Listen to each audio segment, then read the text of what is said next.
I'm the Nostalgia Critic guy. Remember it so you don't have to. I don't know if you've noticed, but Hollywood's been out of ideas for a while. No! Okay, you've all noticed, but this can be a good thing and a bad thing. I did a whole editorial about this before, but that's not exactly what I'm gonna focus on here today. Today I'm gonna focus on a subject matter that, for the most part, has still been making a fair amount of money: the remake. Remakes are nothing new, literally. Since the dawn of cinema, remakes have been very constant, particularly when movies went from silent to sound. Hell, some of the same directors came back to redirect a timeless classic to create another timeless classic. Good thing internet blogs weren't around back then.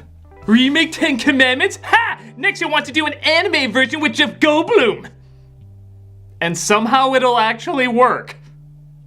So I'm certainly not gonna be a purist and say remakes should never happen. Some of the best films ever made are remakes, improving on the original while still staying faithful and yet also keeping a unique identity. But needless to say, this is often difficult and very rare, hence a lot of the crap we've been getting. Disney, once the Imagineers of bringing classic stories to life, are trying to make classic stories out of their classic stories out of classic stories. It's getting a little carried away. So we naturally need to ask ourselves, when should remakes stop? Well, I guess the best way to answer that is to figure out when remakes should happen. Okay, we all know what Hollywood thinks, but for the sake of good storytelling, I think we can break it down to 3 factors. Number 1, the most obvious, is if it can be made better. A film can be good, even groundbreaking, but still be either dated or not fully explored. Some remakes have become so classic that many people don't even realize they're remakes. Scarface, Fistful of Dollars, True Lies, all based on movies that existed. But the remakes did it so much better that they don't even realize there's an original. I'm honestly surprised there aren't more remakes of bad films. It's been rumored for a while that Drop Dead Fred was gonna get a remake. Good! The original sucks! The idea of an imaginary friend taking over your mind as an adult, though, is actually kind of a cool idea. I'd love to see this concept explored and done a lot better than this. People ask me if I'm against the idea of Garbage Pail Kids being remade. Why the hell would I? The original is the worst film I have seen in my life. The cards deserve better. Remake the shit out of it. Hell, it can't get any worse. Heck, is there a Batman and Robin remake in the near future? It'd be nice to see Mr. Freeze done right. Though if he's anything like what they're doing with the Joker. Oh, don't make me choose which one is worse! But okay, we get the idea. If something could be improved on, improve on it. If it's broke, don't fix it, make another one from scratch. It's safe to say as long as the original still exists, Lucas, another version is not an unwelcomed idea. Which brings me to the second reason to do a remake, expanding on a concept. Now this is different than just making something better, it's taking one element of the original idea and exploring it more. In fact, a franchise that did this both a good way and a bad way is Planet of the Apes. Tim Burton is one of the most famous directors that coined the phrase reimagining. He said he didn't want to improve on the original film, he just wanted to take it in a different direction. It just so happened that direction sucked. Years later, another Planet of the Apes film would come along with a similar thought. Apes ruling the planet. However, this focused more on how it happened, similar to how some of the later Apes films went. And now it seems to be going in a new direction that seems entirely its own. King Kong has been remade tons of times. In the Peter Jackson version, it's still the same story, but more time is dedicated to giving Kong and our heroine more time together, creating a stronger connection. 12 Monkeys was originally a half-hour sci-fi film shown only in still pictures. But that blossomed into a motion-filled, apocalyptic future that took elements from the film and expanded on it. And some of these tie into the number 3 reason to do a remake, creating a whole new experience. Whether it's a different point of view, a new culture, or even a new time period, as long as the identity of the film seems unique, despite it having origins from another source, it can work. Magnificent Seven is famously a remake of Seven Samurai. Both have the same plot, but are set in different time periods and location. Films like The Ring, Birdcage, and The Departed are all remakes of foreign classics. Telling these great stories in different cultures shows both the differences and the similarities between the two, making it interesting what they have to change and what they have to keep the same. Okay, so we have 3 reasons when remakes should be done. I guess when they shouldn't be done is the opposite reasons. If a remake needs to stand out, then logically the first sign not to do a remake is when people can't separate it from the original.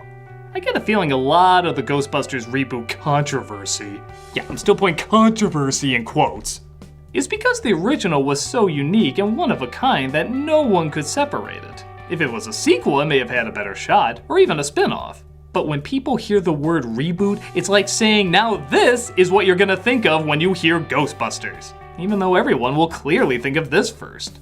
A lot of Universal monster movies are trying to get remade, and despite most of them being based on classic works, it's hard to not think of Karloff as Frankenstein, or Lugosi as Dracula, or Chaney as the Wolfman.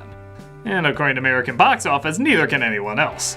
Oddly enough, the ones that seem the most ridiculous, like The Mummy with Brendan Fraser, at least went in such a different direction that we can kind of say that was uniquely their own thing. But how is anyone gonna say, yeah, Johnny Depp, that's the first thing I think of when I hear Willy Wonka, Gene who? Some movies leave such an impact that it makes it harder to do a version that can survive on its own without constantly coming back to the original. If you don't have something super good or incredibly unique in mind when remaking an icon, you're not gonna be the definitive version. But it can also backfire the other way, like the number 2 reason not to do a remake, we just do the exact same thing. Beauty and the Beast had this bad. So many of the lines, visuals, and songs were all seen before and done better in the animated version. It was so unique and awe-inspiring when they first did it, so why would we want to see non-singers and non-expressive actors do the same thing? Gus Van Sant tried a very strange experiment with the movie Psycho, doing a shot-for-shot reenactment. That's literally doing the exact same thing, except now all the freshness is sucked out of it and we can notice the flaws even more. What would this accomplish? Rob Zombie's remake of Halloween at first looked like it was going to be something different, diving deeper into Mike Myers' childhood and devoting more time to him, but even that's done pretty generically, and when that's passed, it's just the same story of Halloween again, except with no real surprises. But what's even worse than doing the exact same thing is the number 3 reason not to do a remake, doing less. Ben-Hur is one of the biggest films to exist in every meaning of the word. The stunts, the story, the sets, it is the definition of epic. So the idea of seeing a CGI remake where so much less is obviously not there seems degrading. Nightmare on Elm Street is known for its creative depths and original ideas, but with the remake it's either repeated or scaled down. Even the makeup just looks like an unimaginative rehash. It's not different, it's not unique, it's just the same thing except so much less. It's a guy who controls dreams that's burned alive. You can do something cooler with this design. The original Wicker Man was a surreal and bizarre experience. And while the remake is certainly bizarre and entertaining in how bad the choices they made are, so much of the creative environment is lost, resulting in what most people can agree is a god-awful movie. Sometimes the opposite can be true too, when you take too much out and replace it with too much explanation. The Shining and Alice in Wonderland remakes go way overboard in trying to make a super detailed and complicated story. But that's not what we loved about the originals. We didn't know what everything meant, we didn't need a reason for all the strange visuals. That's what was part of making it such a unique experience. By trying to add more explanation, it took away the imagination. They say the devil is in the detail in this situation, they're definitely right. Whether for better or worse, all of these elements represent the most important thing in making a remake. It's heart. It's passion, it's reason for being, everything that almost can't be explained. The best remakes, even the most different ones, manage to capture the heart of the original source material. Whether they improve on it or take it in a different direction, the connection is always there.